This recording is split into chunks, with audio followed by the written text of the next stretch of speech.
What is going on, YouTube? I'm back with another Creating Cards series, and I'm doing a couple starting pitchers again because I find those the most fun. I'm not done with hitters, don't worry, for those of you that might be concerned, but I just want to get a few starting pitchers in and do another gameplay with them.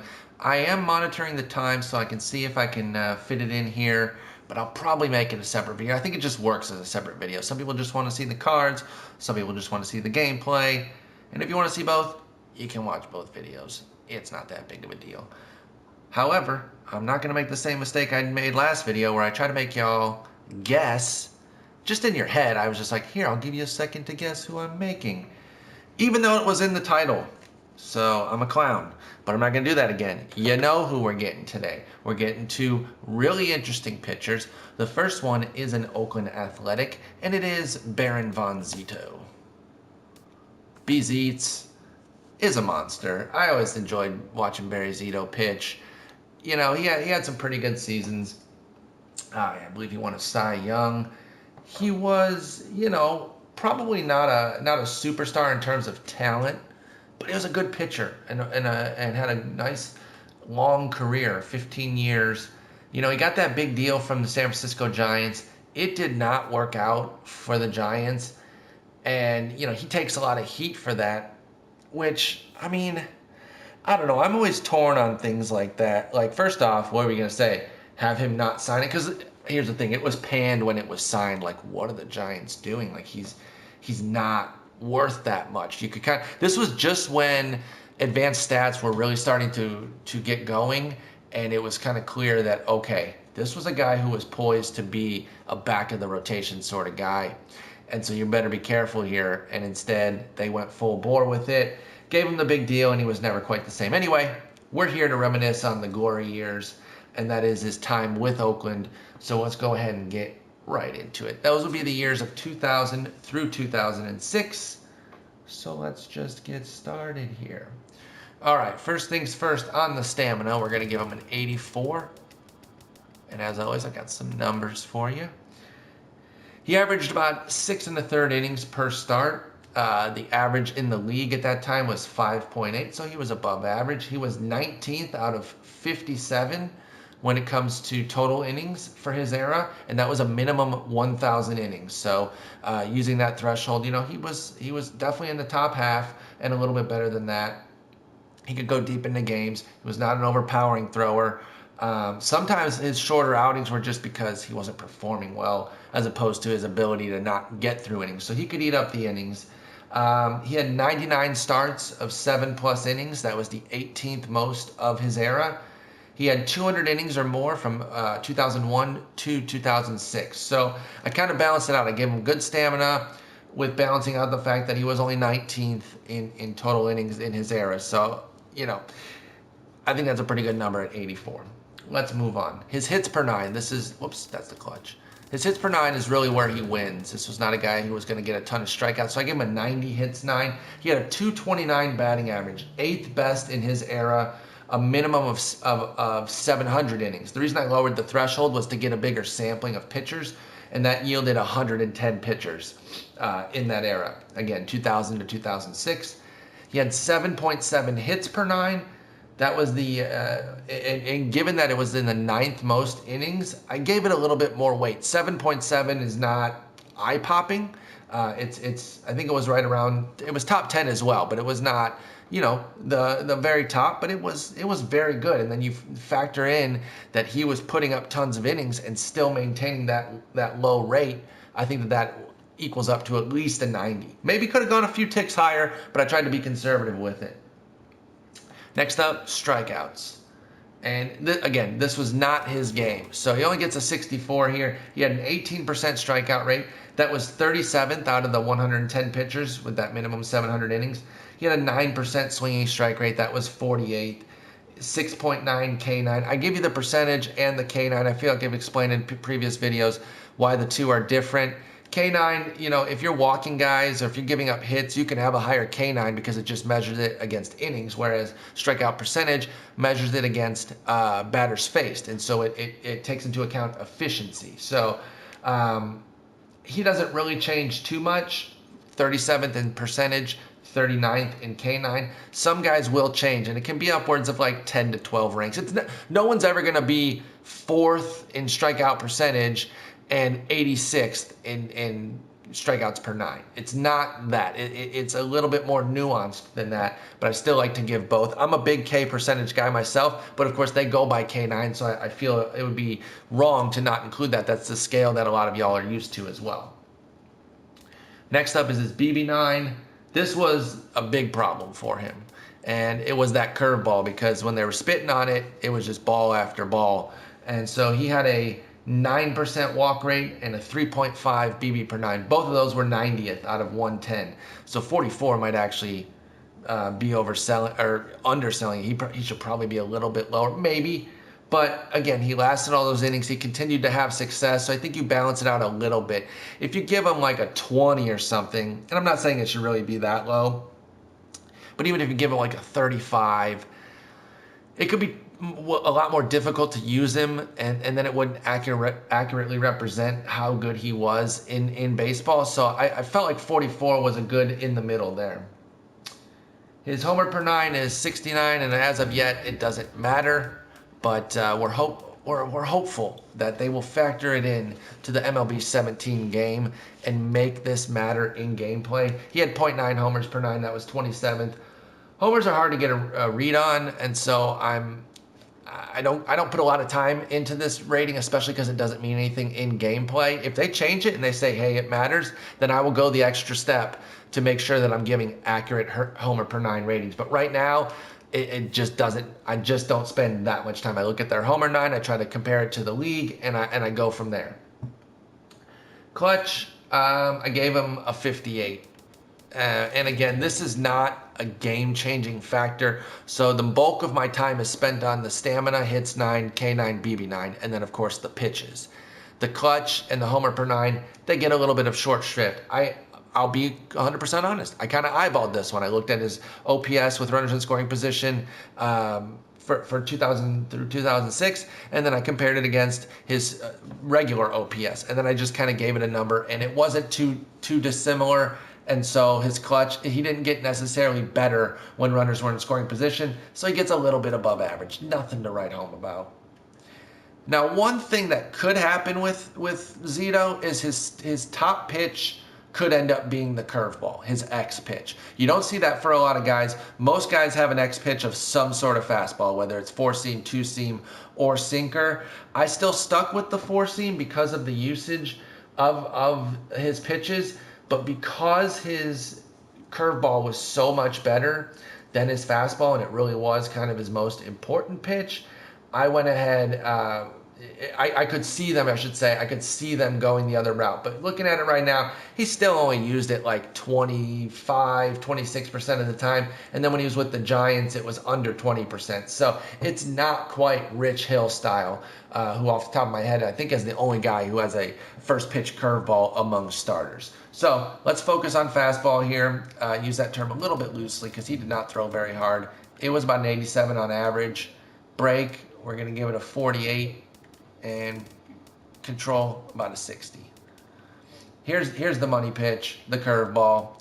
The velocity was in the low 70s, so we're gonna go 72. The break is where it's at though, 99. Let's get that all the way up there. Can we get 115 break? Because that's pretty much what it was. And then his control. So here's a tough one too. I mentioned earlier that he did have the big walk rate.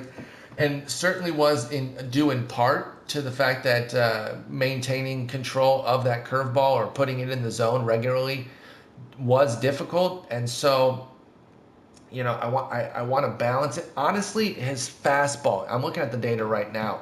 His fastball was a bigger reason for his walk rate.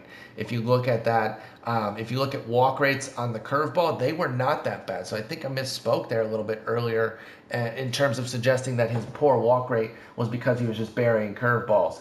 Actually wasn't the case. So I'm going to bump this up a little bit higher than I originally had it. I actually originally had it as an 84, and I'm going to go 89 because he did control the curve. He could kind of put it anywhere he wanted, and it was the fastball. In fact, I'm going to bump this down a little bit.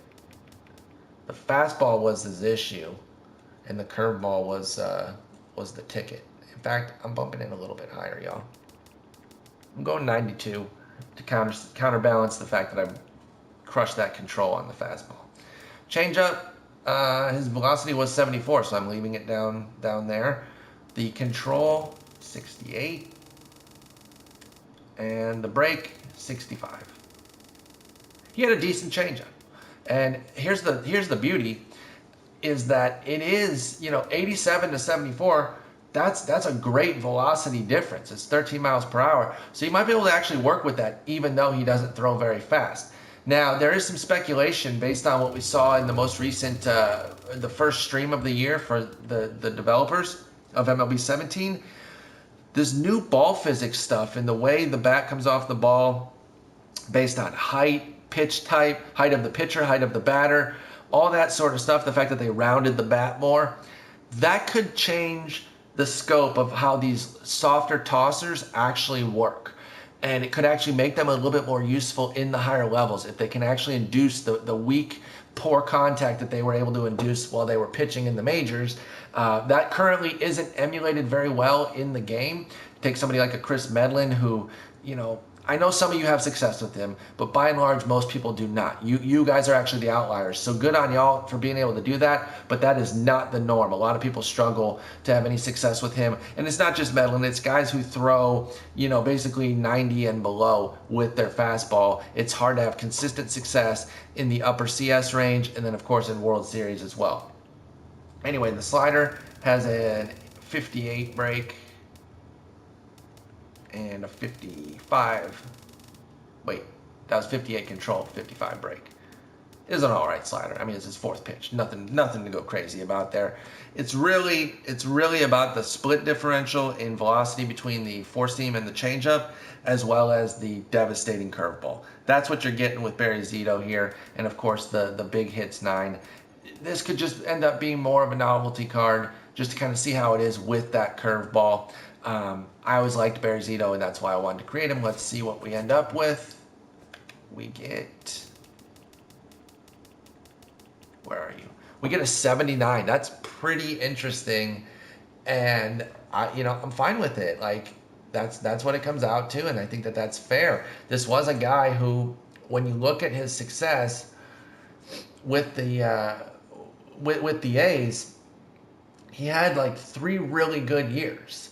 And it was, 3.5, because 2000 was a half year, 14 starts.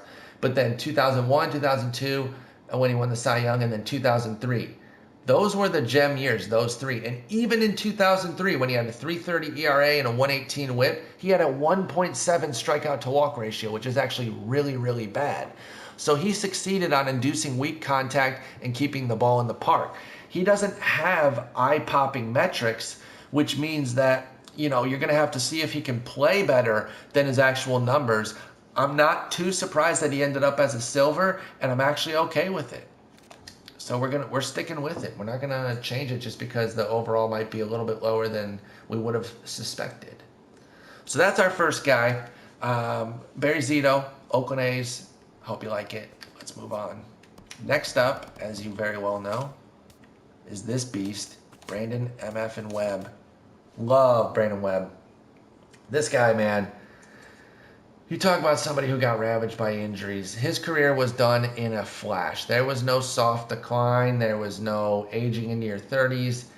It was, 1,300 innings of devastating sinkers, and then poof, done. Y'all, he threw 227 innings in 2008. He was second in the Cy Young. By the way, he went first, second in the Cy Young 3 years running. 2006, 2007, 2008. In 2009, he threw 4 innings, and his career was done. That's what I'm talking about. He was gone in the blink of an eye, and we were robbed. And hopefully, MLB has the rights to him. They can bring him back, get him immortalized in video game form, and give us the stud that we deserve. All right, I'm excited about this one because I think that this card's going to end up really good, but let's see. We're going to start with the stamina, of course. That's up at a 93. This dude was a beast. When you don't throw hard, you can go deep into games. And when you're a beast, you're going to be, mowing guys down so that you can actually go deep into those games. That's where he differs a little bit from Zito. Zito would have the struggles with the walks, run up his pitch counts, and have a few short outings.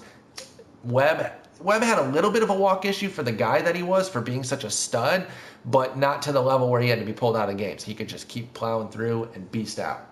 6.7 innings per start. That's about 6 2/3, just under 7. He was tied for the third highest among 57 starters of his era, 2003 to 2008. By the way, he played 2003 to 2009. I didn't count 2009 because he pitched 4 innings, so I just lopped that off. I'm looking at 03 to 08. Minimum 900 innings. That gave us 57 pitchers.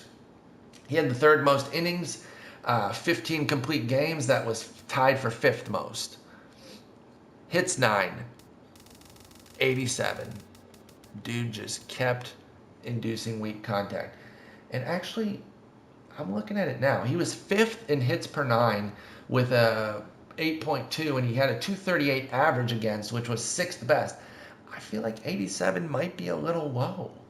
I gave Barry Zito, Barry Zito was better with 229 and 7.7. I gave him a 90. Okay, I think that's fair. When you compare the two, and they were in very similar eras, I think that's right. I'm going to stick with 87. All right, let's go to his K9. This is where he's better than Zito. He's not a huge strikeout guy, but he's better than Zito. I give him a 72, 13th in K9, 14th in K percentage.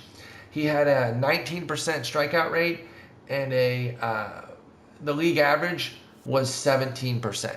So he was a better than league average, and he could get strikeouts when he needed them. He didn't need them often, though. It's because he would be done in 3 pitches. You're grounding out to second base. Orlando Hudson is throwing you out like clockwork.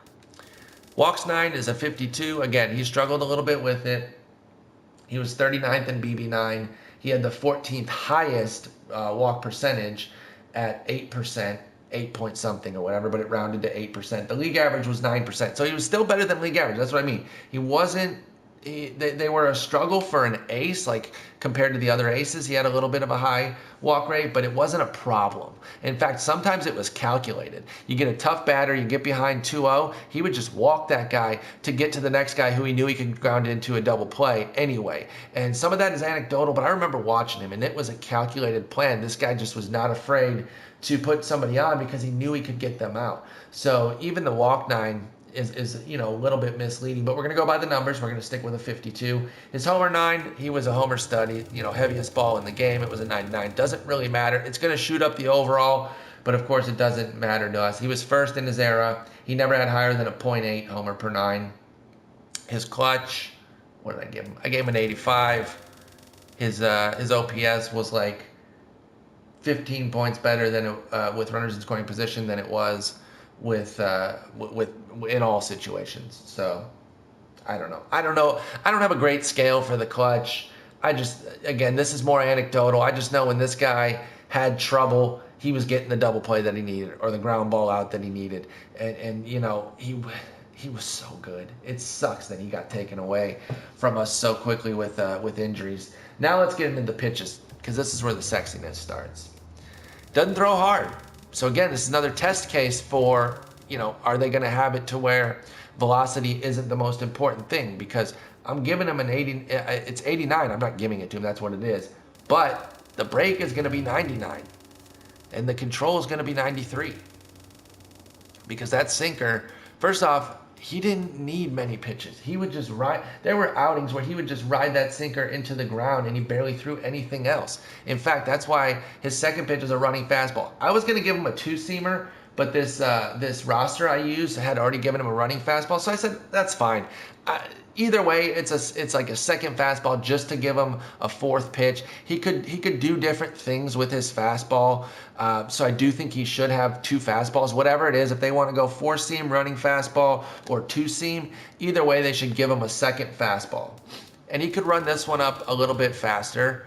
It was a little bit straighter pitch, but his did have plenty of break. Still, that's the thing. He could barely throw anything straight. It was just that his second fastball, whatever it was, had a little bit less break than the sinker.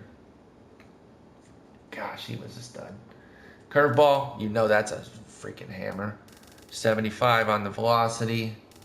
He could control it too. He could spot it. And then the break, beastly as well, up at 90. These pitches again are what's going to make him. Changeup, barely had to ever use it. Oh wait, what? I'm going the wrong way. Change up always confuses me. 79. Control. This was one that he would have some issues with.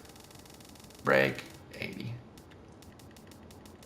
So here's the thing. These control ratings don't portend the BB9 issues that he had, and that's because his BB9 was a little bit more calculated. It's on purpose. I want his control to be better than his BB9. I want there to be an offset there to point out the fact that yes, sometimes he did walk guys, but it wasn't because he didn't know where the pitches were going. Sometimes it was just that his sinker was so dirty. I do get that, but this guy was not a control problem. He would not get, early on he was, but when he finally figured it out, like in 2004, he had 5.1 walks per 9. And the year before that, 3.4. Those were problems. But then it was 2.3, 1.9, 2.7, 2.7. So that's another thing too, is that I don't want some terrible BB9 to, a couple seasons of it to greatly impact what he was, because he was better than his bottom line BB9 at his peak. But you got to take in the whole career with Arizona. That's what they do. Although we did get a hint that maybe they're going to be doing some individual years with legends. They released a Warren Spahn card, which was amazing, and it was a postseason Warren Spahn from the 1958 World Series. So maybe they aren't going to take into account everything in a player's career. Maybe they would even do something specialized where they're saying, hey, we're going to look 2005 to 2008. Those amazing 4 years of Brandon Webb's career. I don't know, but for now, I'm focused on the entire Arizona career just to kind of stick with what I know, and this is what we've got. I think this is going to be a beast. 97, love it. Let me put that in my log here for the overall. I'm going to go back to Zito really fast and show you the card, because I don't think I kept it on there long enough. And so, yeah, exactly. That's exactly what I want. I want a 78 control, even though it's 52 BB9. I like that there's some disparity there. Interesting pitch mix, too. Sinker, running fastball, slow curve, or sweeping curve. I always call it slow curve. Changeup. Of course, 99 break. This could be filthy. This could be really filthy. All right, let me go back to Zeets real quickly. Oh, wait, he's not all the way down there yet. All right. Give another look at that. It's ugly because he's on the Rockhounds. He's like on the AA, so it's not green the way it should be. That kind of annoys me. I kind of want to move him. I kind of want to do that. Is that annoying? It's probably annoying. I don't care. I'm gonna do it. I'm gonna do it. Roster control. Player movement. No, not that player movement. Manage roster. Move you to the MLB. Move some slug. Paul Lindbald. You're a clown. Get out of here. Ugh. Autofix. They probably, autofix, they probably moved him right back. That would be hilarious.